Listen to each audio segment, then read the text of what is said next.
নমস্কার বন্ধুরা, জয় শ্রী রাধে। সূর্য হয়েছে নিচস্থ, এতে প্রত্যেকটি রাশির উপর ভিন্ন ভিন্ন প্রভাব পড়তে চলেছে। এই নিয়ে আপনাদের সাথে আজ বিস্তারিত আলোচনা করব। কারণ আপনাদের অনেকেরই প্রশ্ন হলো, সূর্য নিচস্থ হলে কি শুধু কষ্ট প্রদানই করে থাকেন, নাকি সবারই শুভফল প্রাপ্তি হয়, নিজভঙ্গ রাজযোগের সৃষ্টি হয় কি? তাহলে চলুন আজ এই নিয়েই আলোচনা করা যাক। আত্মকারক গ্রহ সূর্য পিতার কারক গ্রহ, আপনাদের মান সম্মানের কারক গ্রহ সূর্য, যিনি সরকারি বিষয়ের কারক গ্রহ, যিনি সবার জীবনে প্রত্যহ আশার আলো প্রকাশ নিয়ে আসেন। সেই সূর্য যখন নিচস্থ হন তখন প্রতিটি রাশির উপর কিরূপ প্রভাব নিয়ে আসেন। আপনাদের জন্মছকে যদি সূর্যের অবস্থান অশুভ থাকে তাহলে এই সময় সমস্যাগুলো বৃদ্ধির সম্ভাবনা থাকে। কিন্তু যদি জন্মছকে সূর্যের অবস্থান শুভ হয় তাহলে কম কষ্টদায়ক হয়ে থাকে। দেখুন, সূর্য যখনই নিচস্থ হন কোনো না কোনো দিক থেকে তিনি প্রভাব বিস্তার করেনি। 17 অক্টোবর 2025 দুপুরে সূর্য তুলা রাশিতে প্রবেশ করেছেন এবং নিচস্থ হয়েছেন, এবং তিনি 16 নভেম্বর পর্যন্ত এই রাশিতে অবস্থান করবেন। অর্থাৎ পুরো এক মাস তুলা রাশিতে সূর্য নিচস্থ থাকবেন। এবারে 2 নভেম্বর শুক্র তুলা রাশিতে প্রবেশ করবেন। তাহলে বলা যাচ্ছে 17 অক্টোবর থেকে 2 নভেম্বর পর্যন্ত সূর্য সম্পূর্ণভাবে নিজের আধিপত্য বিস্তার করে থাকবেন তুলা রাশিতে। এরপর শুক্র নিজের রাশি তুলায় প্রবেশ করার পর থেকে সূর্যের আধিপত্য বেশ খানিকটা দমে যাবে। সূর্য এবং শুক্রের মধ্যে বরাবরই এক শত্রুতার সম্পর্ক রয়েছে। এই সাথে সূর্য কোন কোন নক্ষত্রকে স্পর্শ করছেন এর উপর নির্ভর করে প্রতিটি রাশির উপর আলাদা আলাদা ফলাফল দিয়ে থাকেন। 17 তারিখের আগে পর্যন্ত সূর্য কন্যা রাশিতে ছিলেন এবং ওনার উপর ছিল শনির দৃষ্টি। এতে সূর্যের যতটা সুফল দেওয়ার কথা ততটা তিনি দিতে পারেননি, কারণ শনির দৃষ্টির প্রভাব সূর্যকে বাধ্য করেছিলেন এবং সূর্যের ক্ষমতাকেও কম করে দিয়েছিল শনির দৃষ্টি। তাই নিজের রাশিতে থেকেও সূর্য বিশেষ সুফল প্রদান করতে অক্ষম ছিলেন। এবারে বলবো সূর্য কোন কোন নক্ষত্রে থাকবেন। প্রথম 7 দিন সূর্য মঙ্গলের নক্ষত্র চিত্রা নক্ষত্রে থাকবেন। এই 7 দিন সূর্য অ্যাগ্রেসিভ থাকবেন। এরপর সূর্য প্রবেশ করবেন রাহুর নক্ষত্র স্বাতী নক্ষত্রে। এ সময় সূর্যের অ্যাগ্রেসিভ প্রভাব কিছুটা কম হবে, কারণ রাহু এবং সূর্যের গ্রহণযোগ হবে। সেই সাথে দৈত্যগুরু শুক্রের ঘরে রাহু পরাক্রমী হয়ে থাকবেন। রাহু এবং শুক্রের প্রভাব এখানে 12 দিনের জন্য সূর্যের খারাপ প্রভাবকে কম করে দেবে। এরপর আগামী 6 নভেম্বর সূর্য বৃহস্পতির বিশাখা নক্ষত্রে প্রবেশ করবেন, যা শুক্রের শত্রু নক্ষত্র। এ সময় আবার সূর্যের আধিপত্য বিস্তার হবে এবং শুক্রের প্রভাব কমে যাবে। এবারে প্রত্যেকটি রাশির উপর এর কিরূপ প্রভাব পড়বে এবং কি উপায় আপনারা অবলম্বন করবেন তা নিয়ে আলোচনা করব। সর্বপ্রথম দেখব মেষ রাশি নিয়ে। আপনাদের পঞ্চম ঘরের অধিপতি হলেন সূর্য। তিনি 17 অক্টোবর প্রবেশ করছেন সপ্তম ঘরে। এতে বিবাহিত জীবনে সাবধানতার প্রয়োজন আছে। মনোমালিন্য হতে দেবেন না। লাইফ পার্টনারের সাথে কোনো ধরনের আর্গুমেন্টে যাবেন না। ব্যবসা করলে সেদিকেও সচেতন থাকবেন।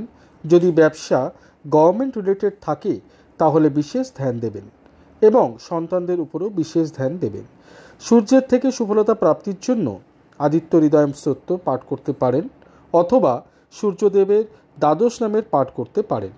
আপনাদের বর্তমানে শুক্রের রেমেডির প্রয়োজন নেই। তবে আরেকটি কথা না বললেই নয় যে সূর্যের দৃষ্টি আপনাদের লগ্নতে পড়ছে। এতে যত সমস্যাই আসুক না কেন আপনাদের মনোবল বজায় থাকবে এবং সমস্ত সমস্যার থেকে বেরিয়ে আসতে পারবেন। বৃষ রাশির চতুর্থ ঘরের অধিপতি হলেন সূর্য, যিনি 17 অক্টোবর ষষ্ঠে প্রবেশ করবেন। ষষ্ঠ ঘরকে বোঝায় রোগ, ঋণ, শত্রুর ঘর। মায়ের সাথে যাতে কোনো রকমের মনোমালিন্যের সৃষ্টি না হয় সেদিকে নজর রাখবেন। সেই সাথে এই সময় বাড়ি ক্রয় বিক্রয় করবেন না এবং লোন নেওয়ার হলে এই সময়কালে তা এড়িয়ে থাকবেন। বাড়ি বা কোনো সম্পত্তি এই সময় বন্ধক রাখতে যাবেন না এবং শত্রুর থেকে সচেতন থাকবেন। গভর্নমেন্ট রিলেটেড কোনো কাজ করার থাকলে সাবধানে ভেবেচিন্তে করবেন এবং সরকারি চাকরি যদি করে থাকেন তবে সেখানেও গুপ্ত শত্রুদের থেকে সাবধানে থাকবেন। তবে সূর্যের তুঙ্গস্থ দৃষ্টি পড়ছে দ্বাদশ ঘরে, এতে আপনাদের বিদেশের সাথে কর্ম বা ব্যবসা থাকলে তার থেকে লাভবান হবেন। ভিসা আটকে থাকলে তা পেয়ে যেতে পারেন। রেমেডি হিসাবে সূর্যদেবকে জল অর্পণ করে সূর্য প্রণাম মন্ত্র জপ করবেন। রাশি অধিপতি শুক্রের প্রণাম মন্ত্র জপ করতে পারেন। মিথুন রাশির তৃতীয় ঘরের অধিপতি সূর্য, যিনি 17 অক্টোবর পঞ্চমে প্রবেশ করেছেন। এই সময়কালীন অপ্রয়োজনীয় যাত্রা এড়িয়ে যাওয়ার চেষ্টা করবেন। আপনারা পরিশ্রান্ত অস্থিরতা অনুভব করতে পারেন। সন্তানদের নিয়ে চিন্তা, এছাড়াও ভার্টিগোর মতো সমস্যা যেন না আসে বা অধিক চিন্তার কারণে মাইগ্রেন বা মাথা ব্যথার মতো সমস্যা দেখা দিতে পারে। এর সাথে ধনপ্রাপ্তির সম্ভাবনা দেখা যাচ্ছে। যদি কোনো মামলা মোকদ্দমা থেকে থাকে সেখান থেকেও সমাধান পেতে পারেন। পিতার থেকে ধনলাভ প্রাপ্তির সম্ভাবনাও দেখা যাচ্ছে। শুক্রের উপায় আপনারা করবেন, দেবী মার আরাধনা করতে পারেন এবং দুর্গা সপ্তশতীর পাঠ করতে পারেন। কর্কট রাশির দ্বিতীয় ঘরের অধিপতি সূর্য 17 অক্টোবর চতুর্থে প্রবেশ করেছেন। মায়ের স্বাস্থ্যের উপর বিশেষ ধ্যান রাখবেন এবং মায়ের প্রতি কোনো কটু বাণী প্রয়োগ করবেন না। কোনো সম্পত্তি বা যানবাহন কেনার থাকলে এই সময়কাল এড়িয়ে যাবেন। এমন কোনো কথা বলবেন না যাতে পারিবারিক শান্তি ভঙ্গ হয়। তবে সরকারি ক্ষেত্রে চাকরি প্রাপ্তির সম্ভাবনা দেখা যাচ্ছে। হার্ট সংক্রান্ত বা স্পাইনাল কর্ডে সমস্যা যদি আপনাদের অথবা আপনাদের মায়ের থেকে থাকে তবে সচেতন থাকবেন। উপায় বলতে গেলে সূর্যদেবকে জল অর্পণ করবেন এবং আদিত্য হৃদয় স্তোত্রম পাঠ করতে পারেন। সিংহ রাশির লগ্নেশ সূর্য 17 অক্টোবর তৃতীয়ে প্রবেশ করবেন। অধিক আত্মবিশ্বাস এই সময় আপনাদের জন্য হানিকারক হতে পারে। কোথাও যাত্রা করার থাকলে প্রয়োজনীয় ওষুধপত্র সাথে নিয়ে যাবেন। বাইরে খাবার এড়িয়ে যাবেন। ছোট ভাই বোনদের সাথে যেন মনোমালিন্য না হয় একটু নজর রাখবেন। গাড়ি সাবধানে চালাবেন। কোনো কাজ পেলে তা অবশ্যই করবেন। আপনাদের এ সময় মনে হতে পারে যে মনের মতো কাজ পাননি বা ছোট কাজ পেয়েছেন, অথবা ব্যবসার দিক থেকে মনে হতে পারে যে সেই কাজে কম লাভ হবে, কিন্তু দেখবেন এই কাজই ভবিষ্যতে গিয়ে আপনাদের লাভে বৃদ্ধি করবে। অথবা চাকরি ক্ষেত্রে ভবিষ্যতে প্রমোশন পেয়ে বড় পোস্ট পেয়ে যেতে পারেন। আপনারা সূর্যের দ্বাদশ নামের পাঠ করতে পারেন এবং সকালে সূর্যার্ঘ অর্পণ করতে পারেন। কন্যা রাশির জন্য সূর্য হলেন দ্বাদশের অধিপতি এবং তিনি 17 অক্টোবর দ্বিতীয় ঘরে প্রবেশ করেছেন। এই সময় বিদেশে যাত্রা হলে প্রচুর ধন খরচের সম্ভাবনা দেখা যাচ্ছে। বাণীর অপপ্রয়োগে পারিবারিক অশান্তি হওয়া বা বাণীর কুপ্রয়োগ করে চাকরি হারানোর সম্ভাবনা বৃদ্ধি পাচ্ছে। এর সাথে প্রেমের সম্বন্ধ খারাপ হওয়া বা প্রেমের সম্পর্কের জন্য বাড়িতে অশান্তি হতে পারে।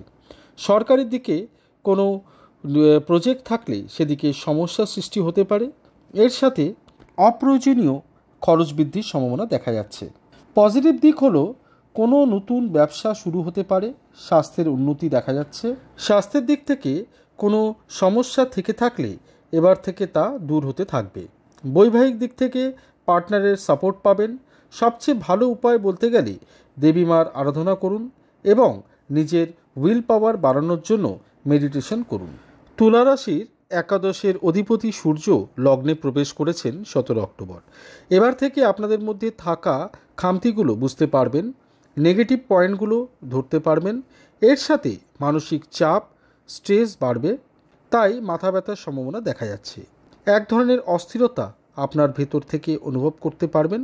বাড়ির বড় গুরুজনদের সাথে অথবা দাদা দিদির সাথে মনোমালিন্য হতে পারে এবং নিজের স্বাস্থ্য, বিশেষ করে মেন্টাল হেলথের উপর নজর রাখবেন। না হলে ভার্টিগো বা মাথা ব্যথার মতো সমস্যা দেখা দিতে পারে। প্রজনন অঙ্গ সম্বন্ধীয় সমস্যা দেখা দিতে পারে। হঠাৎ করে ব্যবসায় উন্নতি দেখা দিতে পারে বা ব্যবসার জন্য ভালো পার্টনার পেতে পারেন। এর সাথেই জীবনসাথীর থেকে পুরোপুরি সহযোগিতা পাবেন। আপনাদের শুক্রের উপায় করার প্রয়োজন। দুর্গা সপ্তশতীর পাঠ করতে পারেন। শুক্রবার করে দেবী মন্দিরে গিয়ে মায়ের দর্শন করতে পারেন, গোমাতার সেবা করতে পারেন। বৃশ্চিক রাশির দ্বাদশে প্রবেশ করছেন সূর্য 17 অক্টোবর।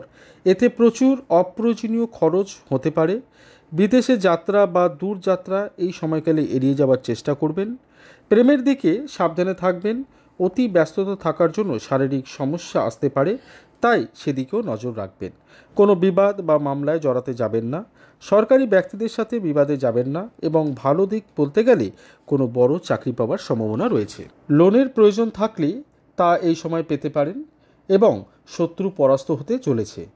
সূর্যের দ্বাদশ নামের জপ করতে পারেন এবং সূর্যদেবকে জল অর্পণ করতে পারেন। ধনুরাশির ভাগ্যে হলেন সূর্য এবং 17 অক্টোবর তিনি আপনাদের আয়ের ঘরে প্রবেশ করেছেন। মনে রাখবেন, ভাগ্যের অধিপতি যখন নিজের ঘরের থেকে তৃতীয় প্রবেশ করেন তখন জাতক জাতিকারা ভাগ্যের স্বাদ পাওয়ার জন্য অনেক বেশি করে চেষ্টা করে থাকেন, কিন্তু এর ফল তাৎক্ষণিকভাবে না পেয়ে 2 থেকে 3 মাস পর থেকে পেয়ে থাকেন এবং আশাতীত সফলতা পেয়ে থাকেন। এর সাথে এই সময় কোনো বিবাদ বা কেসে জড়াতে যাবেন না। সরকারি ক্ষেত্রে কোনো কর্মে বিবাদে জড়াবেন না। বিদ্যার্থীদের জন্য ভালো সময়। সন্তানদের তরফ থেকেও আনন্দ পাবেন। সেই সাথে খুব বড় পোস্টের চাকরি পাওয়ার সম্ভাবনা দেখা যাচ্ছে। সূর্যদেবের উপায় করবেন, সূর্যের আলোতে থেকে গায়ত্রী মন্ত্রের জপ করতে পারেন। সকালে সূর্যদেবকে জল অর্পণ করবেন। সূর্যের দ্বাদশ নামের পাঠ করতে পারেন। মকর রাশির অষ্টমের অধিপতি সূর্য দশমে প্রবেশ করেছেন। এ সময় নিজেদের সর্বস্ব দিয়ে আপনারা কর্ম করবেন, কিন্তু আশানুরূপ সফলতা নাও পেতে পারেন। তবুও আংশিক সফলতা প্রাপ্তি হয়ে থাকে। সরকারি কোনো কর্ম থাকলে সাবধানতা অবলম্বন করে চলবেন। এছাড়াও হঠাৎ করে চাকরিতে সমস্যা বা হঠাৎ করে স্বাস্থ্যের সমস্যা দেখা দিতে পারে। পিতার স্বাস্থ্যের উপরেও বিশেষ ধ্যান দেওয়ার প্রয়োজন রয়েছে। ভালো দিক হলো কোনো জমি, বাড়ি বা গাড়ি কেনার যোগ দেখা যাচ্ছে। এর সাথে মায়ের স্বাস্থ্যের উন্নতি দেখা যাচ্ছে। আপনাদের আর্থারাইটিস বা স্লিপ ডিস্ক এর মতো সমস্যা বা মাইগ্রেন, ভার্টিগো মতো সমস্যা দেখা দিতে পারে। উপায় বলতে গেলে দুর্গা সপ্তশতীর পাঠ করতে পারেন বা মহালক্ষ্মীর পুজো করতে পারেন। কুম্ভ রাশির সপ্তমের অধিপতি সূর্য নবমে প্রবেশ করেছেন। আপনারা এতদিন ধরে কর্মক্ষেত্রে যতটা এফোর্ট দিয়েছেন বা সেখান থেকে যা আশা করেছিলেন তার প্রাপ্তি হয়তো খুব কম পেয়েছেন, কিন্তু ভাগ্যের স্বাদ অবশ্যই পাবেন। কর্মক্ষেত্রে আবারও ভালো সুযোগ পাবেন। আপনাদের পরাক্রমে বৃদ্ধি হবে। শুভ যাত্রা হওয়ার সম্ভাবনা আছে। ভালো চাকরি পাওয়ার যোগ সৃষ্টি হয়েছে। কিছুটা শারীরিকভাবে ক্লান্তি অনুভব করতে পারেন। দীর্ঘ যাত্রার সময় বাড়ির খাবার এবং প্রয়োজনীয় ওষুধ অবশ্যই রাখবেন। পিতা এবং বড় ভাই বোনদের স্বাস্থ্যের প্রতি সচেতন থাকবেন।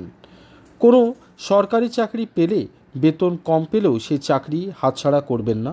ভবিষ্যতে সেখান থেকে বড় পোস্ট অবশ্যই পাবেন। উচ্চশিক্ষায় অ্যাডমিশনের দিকে দরকারি কাগজপত্র সাবধানে রাখবেন। উপায় হলো সকালে সূর্যদেবকে জল অর্পণ করতে পারেন। মীন রাশির ষষ্ঠ ঘরের অধিপতি সূর্য 17 অক্টোবর অষ্টমে প্রবেশ করেছেন। শরীর স্বাস্থ্যের উপর বিশেষ ধ্যান দেবেন। মাইগ্রেন বা ভার্টিগোর বা প্রজনন অঙ্গের সমস্যা থাকলে সচেতন থাকবেন। চিকিৎসকের পরামর্শ নিতে ভুলবেন না। বৈবাহিক জীবনে জীবনসাথীর সাথে মনোমালিন্য না হয় সেদিকে নজর রাখবেন। এই সময়কালীন নতুন ব্যবসা শুরু করবেন না। শ্বশুরবাড়ির সাথে সম্পর্ক ভালো রাখার চেষ্টা করবেন। টাকা পয়সা আসতে থাকবে, বাণী ভালো থাকবে এই সময়, তাই অনেক সমস্যার সমাধান এতেই হয়ে যাবে। দেবী মহালক্ষ্মীর আরাধনা করতে পারেন, সূর্যদেবকে জল অর্পণ করতে পারেন। তাহলে আজকের মতো এই আলোচনা এখানেই সমাপ্ত করছি। সবাই সুস্থ থাকুন, ভালো থাকুন। ধন্যবাদ।